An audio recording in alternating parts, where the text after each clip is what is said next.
So today I want to discuss a new topic with you. This is relativity theory in kinematics.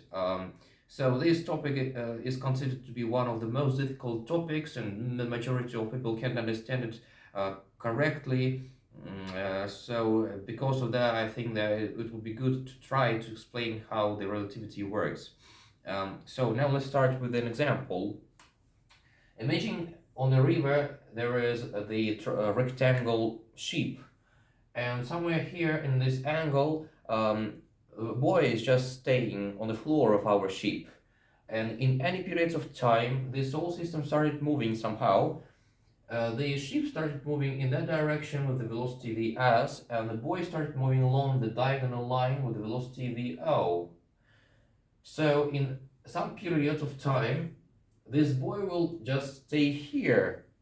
He will be in this angle in some periods. And what can we say about how this boy was moving? Now let's try to understand this. The boy displaced in this way, and this is his vector of displacement relative to our ship.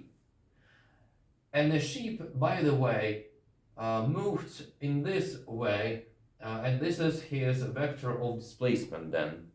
And the result is the vector sum of the two vectors delta s in this one, and this is the vector s2 that shows us how this boy replaced relative to the Earth system. So according to what I have drawn, we can write analytically that delta s plus s1 as s2. But if I have a task to find the connection between the velocities of that bodies, then I have to divide it by delta t. If I do that, so what will I get? If I find the ratio of delta s vector and delta t, I'll get the velocity of our boy relatively to the surface of our ship. So let me write VO instead of delta s here then. The next thing, S1. If I find the ratio of S1 and delta t, obviously I'll get the velocity of our ship. So plus V1. And the last thing, or Vs here, I've showed that the velocity of the ship is Vs. And here, if I find the ratio S2 and delta t, I'll get the V2 vector, that is the absolute velocity of our boy relative to the Earth surface.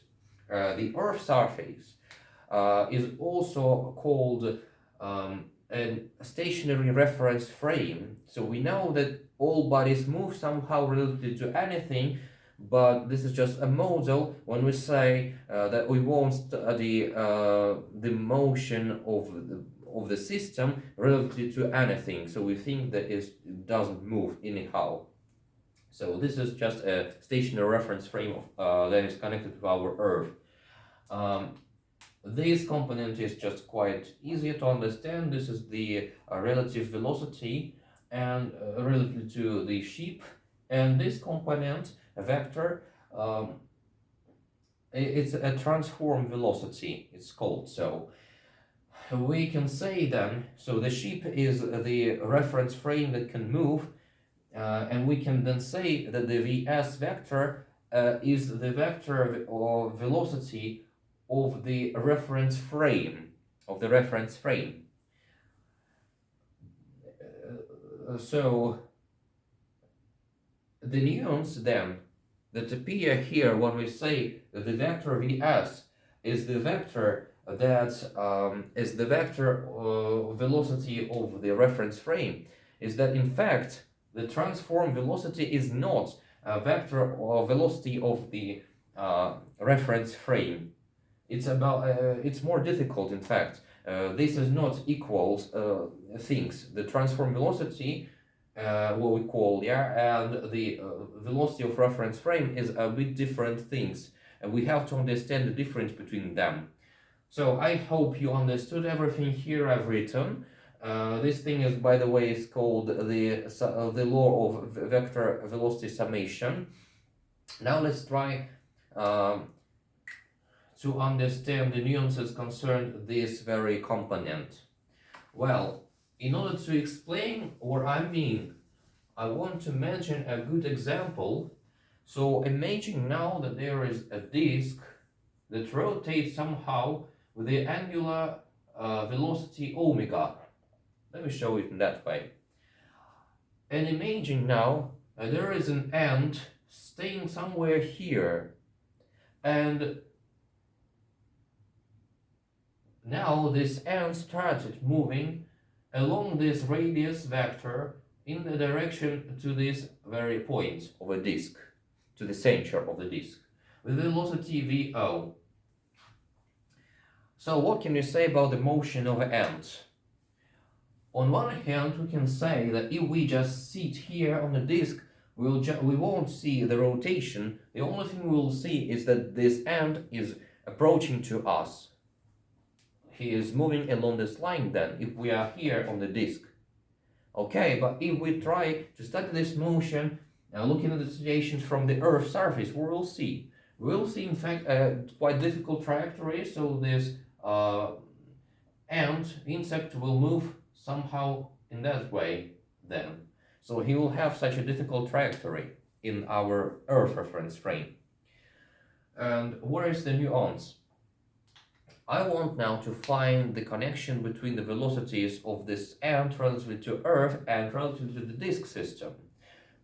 So as I did it before, I can say that VA, the absolute velocity, or the velocity relative to the Earth's surface, is equal to the velocity that is relative to our reference frame, and the velocity that is the transport velocity. Yeah, let me call it V D here. I'll put such index here. Well, this law is good to write here. It would be correct. But where is the VD component? Where is the transform velocity here?